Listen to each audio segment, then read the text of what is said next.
The death of PC Keith Blakelock and the way the Tottenham riot was handled seriously affected morale within the Met Police. It brought bitter, open criticism of senior officers by policemen and women who saw some of their colleagues suffer appalling injuries. And the physical and emotional scars from that fateful night still remain. Constable Richard Coombs went to the aid of PC Blakelock, but was knocked unconscious and suffered a broken jaw. Today he's only allowed to do office duties. I felt great horror at what was going on, horror that human beings could behave in such a way towards other human beings, for no matter what the reason.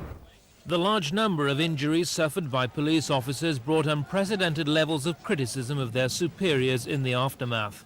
One woman police sergeant attacked the softly approach taken to serious problems on the estate before the riot. At the Old Bailey trial, PC Ian Piles accused some senior officers of lacking backbone.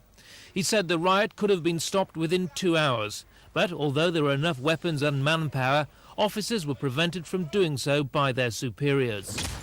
Since the riot, there's been a complete review of public order training, tactics and equipment. Police are confident that many of the mistakes made that night won't be repeated.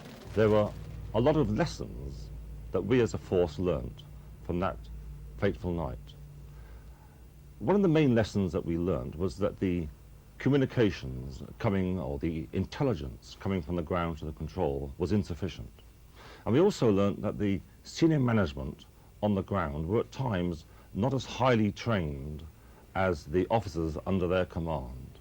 And as a force, we've addressed these problems and others, and I can now say that should there be a further riot, either on the estate or anywhere else in London, and I hope there won't be, then we as a force will be better prepared, far better equipped, better trained, and more experienced to deal with the problems. Today, only 10 police officers patrol the Broadwater Farm estate. The atmosphere is much improved, but the gulf between police and the local community is still a wide one. We are representatives of the community in answering their law and order problems. We are nothing without their support. Now, that support from the Broadwater Farm community is minimal. It isn't nearly enough to take on agitators and criminals. Now, when the trials are finished and are put behind us, and the media lose interest in the Broadwater Farm estate, we'll get back to normality and we'll get together and solve our problems.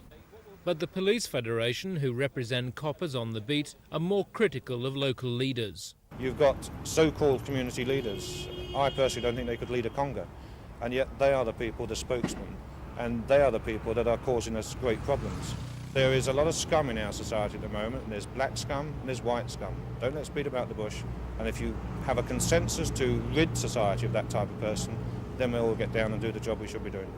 The death of a policeman during a riot on the British mainland was almost unthinkable, but the unthinkable happened. Police are determined that in the event of another disturbance, they'll be better trained and better prepared not to let the unthinkable happen again.